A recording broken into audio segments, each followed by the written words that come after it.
ഇന്ത്യയിൽ അഭയം തേടിയ ബംഗ്ലാദേശ് മുൻ പ്രധാനമന്ത്രി ഷെയ്ഖ് ഹസീന ഡിസംബർ മാസത്തിൽ ബംഗ്ലാദേശിലേക്ക് മടങ്ങും എന്ന് ന്യൂഡൽഹിയിൽ വെച്ച് നടന്ന ഒരു പൊതുപരിപാടിയിൽ പ്രഖ്യാപിക്കുകയും ചെയ്തു. ഇത് ഇന്ത്യയുടെ നിലപാടല്ല, ഹസീനയുടെ മാത്രം നിലപാടാണ് എന്ന് ഇന്ത്യ അതിന് പ്രതികരണവും നൽകി. വിഷയം എന്ന് പറയുന്നത്, ബംഗ്ലാദേശ് പ്രധാനമന്ത്രി ഇന്ത്യയിൽ അഭയം തേടിയതാണ്.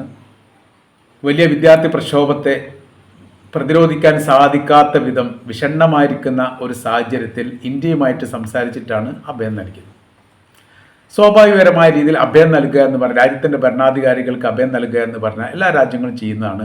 റഷ്യ ഇപ്പോൾ സിറിയൻ പ്രസിഡന്റിന് അഭയം നൽകിയ പോലെ പല രാജ്യങ്ങളും അങ്ങോട്ടും ഇങ്ങോട്ടൊക്കെ ചെയ്തിട്ടുണ്ട്. വിഷയം എന്ന് പറയുന്നത്, ബംഗ്ലാദേശിൽ കലുഷിതമായിരിക്കുന്ന ഒരു രാഷ്ട്രീയ അന്തരീക്ഷം ഇനി നിർമ്മിക്കാൻ പോവുകയാണ്. രക്തസാക്ഷിത്വം ഒരുപാട് വരാൻ പോവുകയാണ്. കൂട്ടക്കൊലകൾ നടക്കാൻ പോവുകയാണ്. അതിനൊക്കെ ഒരുപക്ഷെ ഷെയ്ഖ് ഹസീന നേതൃത്വം നൽകുന്നിടത്തേക്ക് ഈ മടക്കയാത്ര എത്താൻ സാധ്യതയുണ്ട്. രാഷ്ട്രീയത്തിൽ വലിയ പക്വത ഉള്ള രാജ്യമൊന്നുമല്ല ബംഗ്ലാദേശ്. വിദ്യാഭ്യാസപരമായ രീതിയിൽ വലിയ മുന്നേറ്റം ഉണ്ടാക്കാൻ ഇപ്പോഴും ബംഗ്ലാദേശ് സാധിച്ചിട്ടില്ല. ഒരു സമ്പന്ന രാജ്യം ആയിട്ടില്ല എന്ന് മാത്രമല്ല, ഏറെക്കുറെ ഒരു ദരിദ്ര രാജ്യത്തിൻ്റെ പേരിലും ബംഗ്ലാദേശ് ഉണ്ട്. രാഷ്ട്രീയമായിരിക്കുന്ന അസ്ഥിരതയും പ്രശ്നങ്ങളും ഈ വർഗീയപരമായിരിക്കുന്ന വിഷയങ്ങളെല്ലാം ബംഗ്ലാദേശിൽ എല്ലാ കാലത്തും ഉണ്ടാകുന്ന ഒരു വിഷയം തന്നെയാണ്. അപ്പം നമുക്ക് നോക്കാം അവിടുത്തെ ഇപ്പോഴത്തെ സാഹചര്യ കാര്യങ്ങളൊക്കെ നോക്കുന്ന സമയത്ത് എത്രത്തോളം ഇത് ഉചിതമായിരിക്കുന്ന ഒരു പ്രവൃത്തിയാണ് എന്നുള്ളത്. ഒറ്റ വാക്കിൽ ഇത് മണ്ടത്തരമായി പോകും എന്ന് നമുക്ക് പറയാൻ വേണ്ടി സാധിക്കുന്നതാണ്. ജനങ്ങൾക്കിടയിലേക്ക് ഞാൻ മടങ്ങുകയാണ്. ജനങ്ങൾ തീർച്ചയായിട്ടും എന്നെ സ്വീകരിക്കും. വിദ്യാർത്ഥികളെ തെറ്റിദ്ധരിപ്പിച്ചുകൊണ്ട് ഒരു കൂട്ടം ആളുകൾ നടത്തിയ പ്രക്ഷോഭത്തോടനുബന്ധിച്ചാണ് എനിക്ക് രാജ്യം വിട്ട് പോരേണ്ടി വന്നത്. നിലവിൽ 600-ലധികം കേസുകൾ എൻ്റെ പേരിലുണ്ട് എന്ന് എനിക്കറിയാവുന്നതാണ്. ബംഗ്ലാദേശ് ട്രൈബ്യൂണൽ എനിക്ക് വധശിക്ഷ വിധിച്ചിട്ടുണ്ട് എന്നതും അറിയാവുന്നതാണ്. പക്ഷെ അതൊന്നും യുക്തമായിരിക്കുന്ന ഒരു പ്രവൃത്തിയൊന്നുമല്ല. അതിജീവിക്കാൻ വേണ്ടി തീർച്ചയായിട്ടും എനിക്ക് സാധിക്കും. ഈ രാജ്യമാക്കിയ രാഷ്ട്രപിതാവിൻ്റെ മകൾ എന്ന നിലക്ക് എനിക്കതിന് പക്വതയും കഴിവും ഉണ്ട് എന്നാണ് ഈ വിഷയവുമായിട്ട് ബന്ധപ്പെട്ട് ഷെയ്ഖ് ഹസീന പറയുന്നത്. 2024 ഓഗസ്റ്റ് മാസം 5-ാം തീയതി വിദ്യാർത്ഥി പ്രക്ഷോഭത്തെ തുടർന്നാണ് ഹെലികോപ്റ്ററിൽ ഇന്ത്യയിൽ ഹസീനയും സഹോദരിയും 1-2 കുടുംബാംഗങ്ങളും അഭയം നൽകുന്നത്. അതായത് 2 വർഷം കഴിഞ്ഞു. 2 വർഷം കഴിഞ്ഞ് 2-3 ദിവസമായി. ഇനിയിപ്പോൾ ഇവിടെ തന്നെ അടിഞ്ഞു കൂടാൻ വേണ്ടിയിട്ട് താല്പര്യമില്ല, എൻ്റെ ദേശത്തേക്ക് എനിക്ക് മടങ്ങണം എന്നുള്ളതാണ് പറഞ്ഞത്. പല ഘട്ടങ്ങളിലായി ഇന്ത്യയോട് ഹസീനെ വിട്ടു നൽകണമെന്ന് ഇപ്പോഴത്തെ ഭരണകൂടം ആവശ്യപ്പെട്ടിട്ടുണ്ടെങ്കിലും അങ്ങനെ ഒരു റൂട്ട് ഇല്ല എന്നതിനാൽ ഇന്ത്യ അത് നൽകിയിട്ടില്ല. ബംഗ്ലാദേശിലേക്ക് മടങ്ങുക എന്നുള്ളത് ഹസീനയുടെ നിലപാടാണ്, ഇന്ത്യയുടെ നിലപാടല്ല എന്നീ വിഷയവുമായിട്ട് ബന്ധപ്പെട്ട് ഇന്ത്യയുടെ വിദേശകാര്യ വകുപ്പ് പ്രതികരിക്കുകയും ചെയ്തിട്ടുണ്ട്. പ്രതികളെ കൈമാറ്റം ചെയ്യുക എന്നുള്ളൊരു കരാർ വ്യവസ്ഥ ബംഗ്ലാദേശും ഇന്ത്യയും തമ്മിലുണ്ട്. പക്ഷേ രാഷ്ട്രീയമായിരിക്കുന്ന വിഷയങ്ങളാകുന്ന സമയത്ത് അത് ഉചിതമായ രീതിയിൽ ആലോചിച്ച് മാത്രമാണ് തീരുമാനമെടുക്കുക. പെട്ടെന്ന് ആ തീരുമാനം എടുക്കാനൊന്നും പറ്റില്ല എന്നുള്ള മറുപടി നൽകിയിട്ടുണ്ട്. 1971 മാർച്ച് മാസം 26-നാണ് ബംഗ്ലാദേശ് സ്വതന്ത്രമായത്. ബംഗ്ലാദേശിൻ്റെ സ്വാതന്ത്ര്യവുമായിട്ട് ബന്ധപ്പെട്ട് നിർണായകമായിരിക്കുന്ന പങ്ക് വഹിച്ച രാജ്യത്തിൻ്റെ പേരാണ് ഇന്ത്യ എന്ന് പറയുന്നത്. ശ്രീമതി ഇന്ദിരാഗാന്ധിയുടെ ആ കാലഘട്ടത്തിലാണ് വലിയ സഹായം നൽകിയത്. ബംഗ്ലാദേശ് എന്ന് പറയുന്ന സമയത്ത് പടിഞ്ഞാറൻ പാകിസ്ഥാൻ എന്നാണ് അറിയപ്പെട്ടത്. 1947 ഇന്ത്യയുടെ സ്വാതന്ത്ര്യത്തോടനുബന്ധിച്ച് പാകിസ്ഥാൻ വേറെ രാജ്യമാകുന്നു. ആ രാജ്യത്തിൻ്റെ ഭാഗമായിട്ടാണ് ബംഗ്ലാദേശ് എന്ന് പറഞ്ഞ പടിഞ്ഞാറൻ പാകിസ്ഥാൻ എന്നൊക്കെ പറയുന്നത് ആ രാജ്യം ഉണ്ടായത്.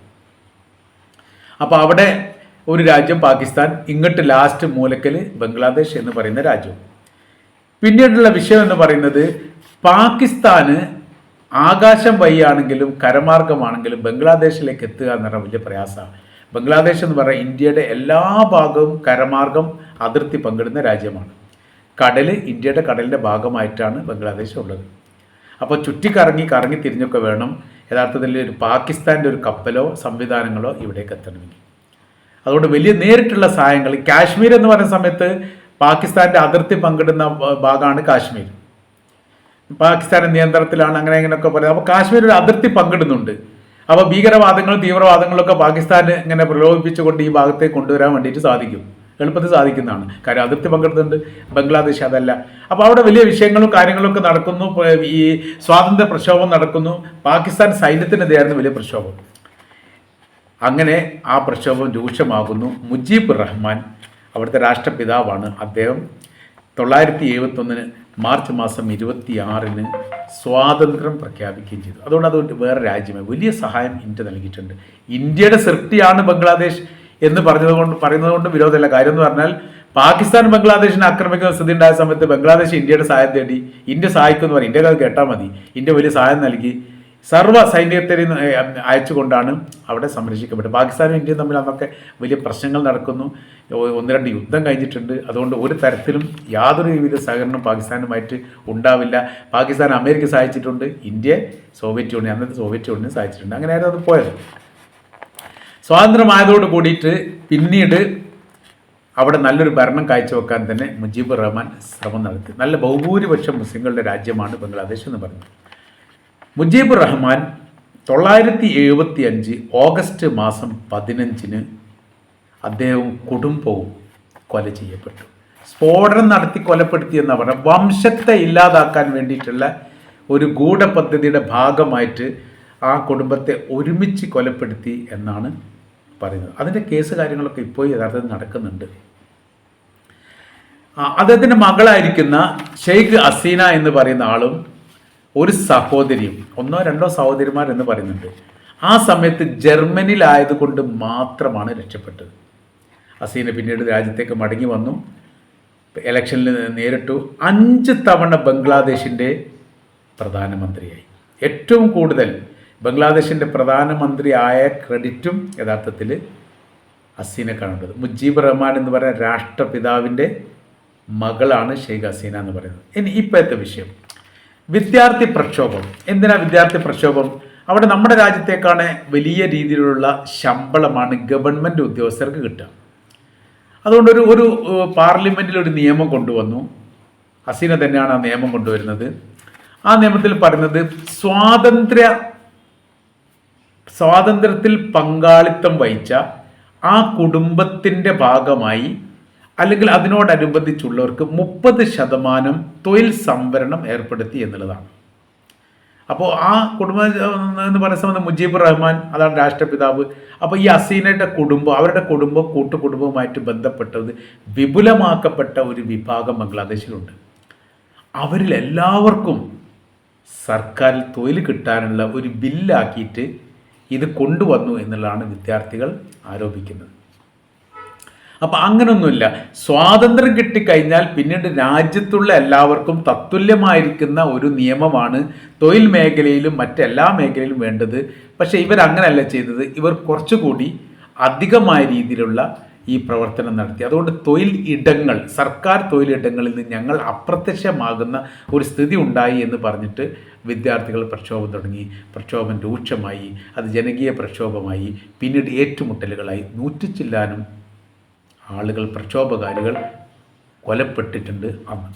അത് സൈനികരാണ് വെടിവെച്ച് കൊല്ലാനുള്ള ഉത്തരവ് ഈ ബംഗ്ലാദേശിലെ പ്രധാനമന്ത്രി ഷെയ്ഖ് ഹസീന നൽകി എന്നും അത് പറഞ്ഞിട്ടുണ്ട്. കൂടുതൽ കൊലപാതകങ്ങൾ നടക്കുന്നിടത്തേക്ക് കാരണം പ്രക്ഷോഭം വീണ്ടും രൂക്ഷമാവുകയാണ്. ബംഗ്ലാദേശിൻ്റെ പ്രധാനമന്ത്രിയുടെ കൊട്ടാരം വളയുന്നിടത്തേക്ക് കാര്യങ്ങൾ എത്തി. വിദ്യാർത്ഥികൾ കൊട്ടാരം വളിയാണ്. സൈനികർ പറഞ്ഞു തങ്ങളുടെ രാജ്യത്തിലെ പൗരന്മാരെ, വിദ്യാർത്ഥികളെ അനിയന്ത്രിതമായ രീതിയിൽ തങ്ങൾ വെടിവെച്ച് കൊല്ലുക എന്നുള്ളത് തങ്ങൾക്കിനി നടക്കാത്തൊരു കാര്യമാണ്. അപ്പോൾ കൂടുതൽ വിദ്യാർത്ഥികളെ വെടിവെച്ച് കൊല്ലാൻ തങ്ങൾക്ക് സാധിക്കില്ലെന്നും ഇതിനൊരു പരിഹാരം ഉണ്ടാക്കണമെന്നും ഷെയ്ഖ് ഹസീനയോട്, അതായത് ഭരണകൂടത്തോട് സൈനികർ ആവശ്യപ്പെട്ടു. പ്രക്ഷോഭം വീണ്ടും കനത്തു. കൊട്ടാരം വളയുന്നിടത്തേക്ക് വിദ്യാർത്ഥികളെത്തി. കൊട്ടാരം വളഞ്ഞു കഴിഞ്ഞാൽ ഹസീനയ്ക്ക് സുരക്ഷ ഏർപ്പെടുത്താൻ വേണ്ടി സാധിക്കാത്ത വിധം സൈനികരും പ്രതിസന്ധിയിലായി. ആ ഒരു സമയത്താണ് സൈനികർ ബംഗ്ലാദേശിൻ്റെ പ്രധാനമന്ത്രിയോട് രാജ്യം വിട്ടു പോകണം, അതല്ലാതെ ഒരു രക്ഷയില്ല എന്ന് പറയുന്നത്. എനിക്ക് ജനങ്ങളുമായിട്ട് സംസാരിക്കണം എന്ന് ആ സമയത്ത് സൈനികരോട് ബംഗ്ലാദേശിൻ്റെ പ്രധാനമന്ത്രി ഷെയ്ഖ് ഹസീന പറഞ്ഞു. സംസാരിക്കാൻ വേണ്ടി സാധിക്കുകയില്ലെന്നും സംസാരിക്കുന്ന സമയത്ത് ഒരു പക്ഷേ നിങ്ങൾ അറസ്റ്റ് ചെയ്ത് ജയിലടക്കേണ്ടി വരും, കൂടുതൽ രൂക്ഷമാകുന്നൊരു സ്ഥിതിയിലേക്ക് വരും. ഇപ്പോഴത്തെ നിലവിലെ സാഹചര്യം ജീവൻ കൊണ്ട് രക്ഷപ്പെടുക എന്നുള്ളതാണ്. അങ്ങനെയാണ് ഇന്ത്യ ഗവൺമെൻറ്റുമായിട്ട് ബന്ധപ്പെട്ടു. ഇന്ത്യ ഗവൺമെൻറ് അഭയം നൽകുമെന്ന് പറഞ്ഞു. അവരുടെ സൈനിക ഹെലികോപ്റ്റർ ഉപയോഗിച്ചുകൊണ്ട് അവരെന്ത് ചെയ്തു? ഇന്ത്യയിലേക്ക് വന്നു. ഇന്ത്യ അഭയം നൽകി. ഇന്ത്യ അഭയം നൽകിയിട്ട് ഇപ്പോൾ 2 വർഷമായി.